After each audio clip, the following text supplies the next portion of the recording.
सभी को जय हिंद दोस्तों। आप सभी का हार्दिक स्वागत है इंडिया स्ट्रॉन्ग रिएक्शंस पे।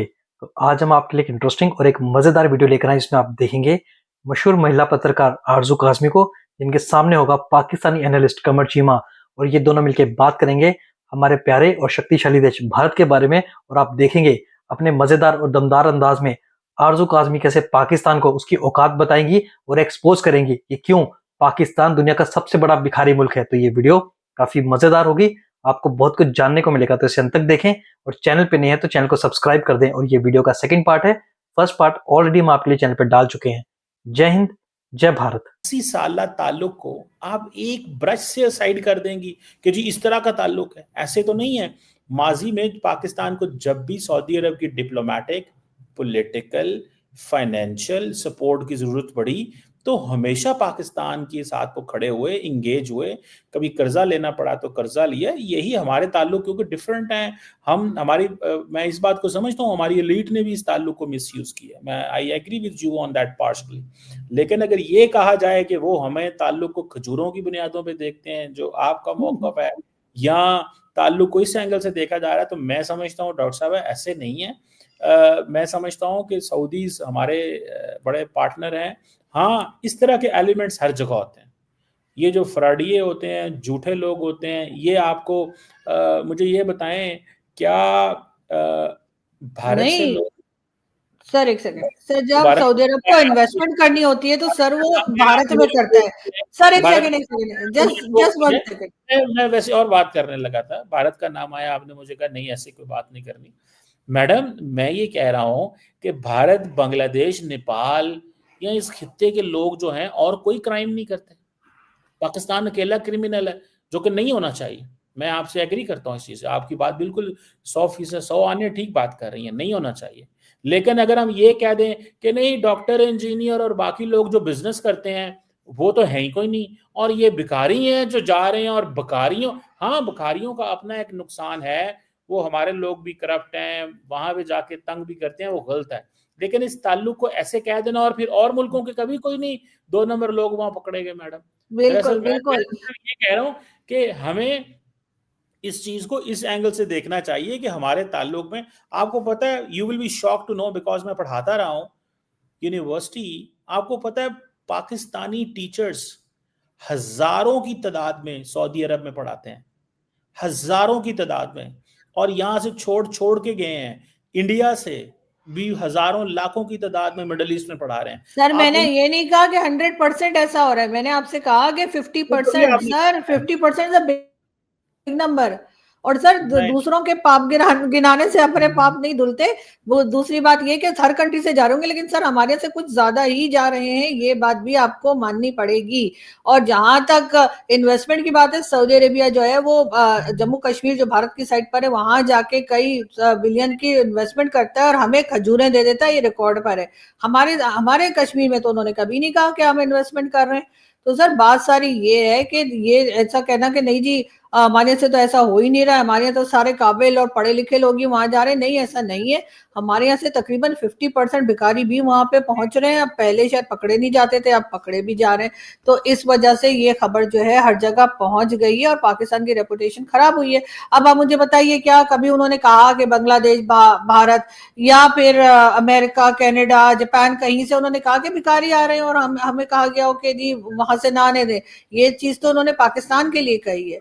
तो सर ऐसा नहीं है कि पाकिस्तान से कोई अच्छे लोग नहीं जा रहे, सर अच्छे भी जा रहे हैं। और जहां तक भिखारियों की बात है तो सर हमारे यहाँ से तो सर सूट टाइप पहनकर और बाकायदा सरकारी जहाज में भी जो जाते हैं लोग, वो भी भीख ही मांगने जाते हैं ना। सऊदी अरब से कभी कहते हैं इतने बिलियन का हमें ऑयल दे दो फ्री में, या कर्जे पे दे दो, या उधार दे दो, सर वो भी भीख ही होती है। अगर वो भीख मांग रहे हैं तो अगर आम पब्लिक बेचारी पहुंच गई और सीधे सीधे भीख मांग रही, उनको तो चाहिए हर तरह के भिखारी बंद करें। उन्हें के ना तो कोई सरकारी भिखारी यहाँ पर है और ना ही गैर सरकारी भिखारी है, तब जाके पाकिस्तान के हालात सही होंगे। ऐसे थोड़ी के साथ सूट टाई लगा के और आप जो है वो एयरफोर्स का जहाज लेके या पाकिस्तान की गवर्नमेंट का जहाज लेके गए तो जाके आपको भीख मांगना बिल्कुल जायज है। लेकिन अगर कोई बेचारे किसी तरीके से गिर पड़ के वहां पहुंच जाए और वो किसी से भीख मांग रहे हैं तो पकड़ पकड़ के निकाले जाएंगे। तो सर भीख मांगना ऊपर से, इमरान खान कहते थे ना, ऊपर का लेवल सही हो तो नीचे तक सब सही हो जाते। खैर इमरान खान खुद कुछ नहीं कर पाए। बिल्कुल उनकी मैं फैन नहीं हूँ, लेकिन एक एग्जाम्पल वो दिया करते थे जो बड़ी अच्छी थी। तो सर पहले ऊपर के लेवल से भीख मांगना बंद कीजिए, चाहे वो हमारी गवर्नमेंट जा रही हो, गवर्नमेंट के लोग जा रहे हो, या गवर्नमेंट ऑफिसर्स के साथ कोई मिलिट्री एस्टेब्लिशमेंट जा रही हो, सबको भीख मांगना बंद करना होगा, तभी नीचे तक लोग आएंगे। वो बेचारे जिनका घर नहीं चल रहा, जिनके घर में यूटिलिटी के पैसे नहीं है, वो अगर भीख मांगे तो भीख मांगी, उन्हें पकड़ पकड़ के निकाल रहे। और ये लोग जो जा जाके कनाडा, अमेरिका, कहाँ कहाँ अपनी प्रॉपर्टीज खरीद रहे, इनकी भीख के ऊपर कोई बात नहीं करता। चले मैडम, अब आप इतना गुस्से से बातें कर रही हैं नहीं तो नहीं नहीं, ठीक है। मैं अच्छे से बात कर रही हूँ, नहीं स्माइल आप करके। नहीं आपने सारे ताल्लुकों, यानी कि सऊदी अरब और पाकिस्तान के ताल्लुक को खजूरों से लिंक कर दिया कि जी वो सऊदी जो बादशाह है वो सिर्फ खजूरें बेचता है यहाँ पे। चले मैडम, मैं आपको क्या कर सकता हूँ, यूएई को आपने एक भिखारियों से लिंक कर दिया। तो अब आपके ऊपर डिपेंड करता है आप किस तरह के ताल्लुकात जो हैं वो रहने देती हैं हमारे। बाकी किसी ताल्लुक को किसी और चीज़ से आप जोड़ दें, क्या कहा जा सकता है। मैडम अब मुझे ये बताएं कि पाकिस्तान की तो बड़ी बल्ले बल्ले हो रही है इस वक्त। वजीर आज़म सऊदी अरब हैं, फील्ड मार्शल जॉर्डन और इजिप्ट, और ट्रंप जो है वो मलेशिया में खड़े होकर तकरीरें कर रहे हैं, पाकिस्तान के फील्ड मार्शल और आर्मी चीफ की तारीफें कर रहे हैं। मोदी साहब तो पहुंचे ही नहीं। दोस्तों, सऊदी अरेबिया ने भेजे खजूर, रोए हमारा चीमा लंगूर। चीमा औकात पता चल गई ना कि बाप बाप होता है और बेटा बेटा। कहाँ पे सऊदी अरेबिया और जो बाकी के मुल्क हैं वो भारत में बिलियन डॉलर्स की इन्वेस्टमेंट कर रहे हैं और तुम्हें भीख मिलती है कुछ खजूरों की। ये है तुम्हारी औकात। और पाकिस्तान दुनिया का ऐसा वाहिद मुल्क है जहां पे एक आम आदमी से लेके वजीर आजम तक यानी कि प्रधानमंत्री तक भीख मांगता है। और चीमा की नजरें भी खजूर पे अटक गई हैं। ऐसे थोड़ी ना पाकिस्तान को इंटरनेशनल भिखारी बोला जाता है। और हैट्स ऑफ टू आरजू काजमी, जिस तरीके से उन्होंने पाकिस्तान को एक्सपोज किया, पाकिस्तान को उसकी औकात दिखाई। शायद किसी में इतना दम होगा कि पाकिस्तान जैसे मुल्क में जहां पे पूरा फौज का कंट्रोल है, वहां पे बैठ के एक महिला पाकिस्तानी फौज को उसकी औकात दिखाती है। पर वहीं हमारा चीमा हमेशा की तरह पाकिस्तान एस्टेब्लिशमेंट और पाकिस्तानी फौज के तलवे चाट रहा है, क्योंकि अभी हाल ही में ताजा ताजा चीमा को मेडल जो मिला है। पाकिस्तान को रेलिवेंट हो गया है इंटरनेशनल में, कि या कि आपको लगता है कि ये कोई पाकिस्तान के साथ प्रैंक हो जाएगा डॉक्टर साहब? नहीं सर, बिल्कुल इनको जाना चाहिए, सबसे मिलना भी चाहिए, टर्म्स भी ठीक करने चाहिए, और पाकिस्तान को रेलिवेंट होना भी चाहिए। आई विश कि पाकिस्तान रेलिवेंट हो और पॉजिटिव तरीके से रेलिवेंट हो।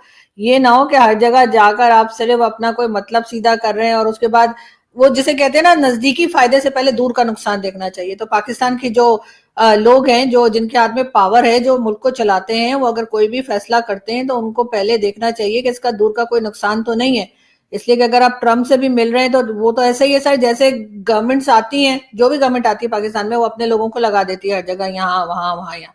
और उसके बाद जैसे वो गवर्नमेंट जाती है, दूसरी गवर्नमेंट आती है, तो वो आती है सबसे पहले उन्हीं लोगों को निकाल के बाहर फेंकती है जिनको पहले गवर्नमेंट ने जॉब्स दी होती हैं या कहीं लगाया होता है। तो ऐसा ना हो कि ट्रम्प आया है तो ट्रम्प ने आके हमारी तारीफें शुरू कर दी हर जगह, तो हम एकदम ही झाड़ पे चढ़ गए। लेकिन ये कि झाड़ पे चढ़ तो गए, उतरेंगे कैसे? इसलिए कि अगर ट्रम्प के बाद जो दूसरा कोई आएगा, और अगर ट्रम्प का भी मूड बदल गया, ट्रम्प का कोई भरोसा नहीं है, तो उस वक्त हमारे पास क्या है? हमें अपने आप को इतना रेलिवेंट और इतना स्ट्रांग और इतना काबिल बनाना होगा कि हमारी लोगों को किसी पॉजिटिव वे में हमारी जरूरत पड़े। इसलिए नहीं कि बदमाशियां दिखाने के लिए, कि कभी चाइना को मजा चखाना है तो चलो उसके पैसे जो है वो उड़ा दिए, या कभी भारत को आंखें दिखानी है, या अफगानिस्तान के लिए इस्तेमाल करता है जैसे अमेरिका।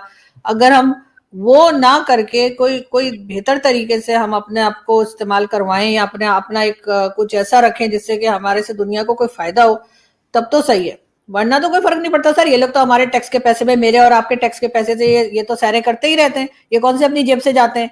प्राइम मिनिस्टर को जब देखो कहीं जा रहे होते हैं, कभी सऊदीया पहुंच जाएंगे, तो कभी यूके पहुंच जाएंगे, कभी कहीं चले जाएंगे। एक हॉस्पिटल तो इन लोगों ने यहाँ ऐसा बनाया नहीं जहाँ पे ये अपना इलाज करवा सके। जब ये बीमार होते हैं तो ये लंदन चले जाते हैं, जरदारी साहब दुबई चले जाते हैं, मरियम नवाज भी किसी यूरोपियन कंट्री में चली जाती है। यहाँ पे तो आम पब्लिक ही रह जाती है जिसके लिए ना मेडिसिन है ना हॉस्पिटल है ठीक तरह के। इन्होंने एक सिंगल हॉस्पिटल ऐसा नहीं बनाया जहाँ पे ये बड़े बड़े लोग अपना इलाज करवा सकें। तो इनसे क्या उम्मीद की जा सकती है? ये तो वही है लूटोते फूटो पार्टी। ये आएंगे, लूटेंगे मुल्क को और उसके बाद फूट जाएंगे। इतना पैसा बना के, जितना पैसा पहले भी इनके पास है, वैसे एक जमाने में कहा भी करते थे कि जी इतना पैसा है कि नवाज शरीफ साहब को पता ही नहीं कि उनके पास कितना है। इतना ज्यादा पैसा उस वक्त भी था। लेकिन इन लोगों की हवस, इन लोगों की लालच खत्म ही नहीं होती। भाई कुछ पैसा पब्लिक पे भी लगा दें, कुछ पब्लिक के लिए भी काम कर लें। नहीं, हर चीज में जो है बस वो अपनी फोटो लगा के और जी हर जगह पे बड़े बड़े बैनर्स लगा के और अपने आप को बताते रहते हैं जी बड़ा काम किया है। तो ये लोग तो सर इनका क्या है, ये आज इजिप्ट बैठे हैं, कल ये कनाडा बैठे होंगे, कौन सी अपनी जेब से कोई खर्चा कर रहे हैं?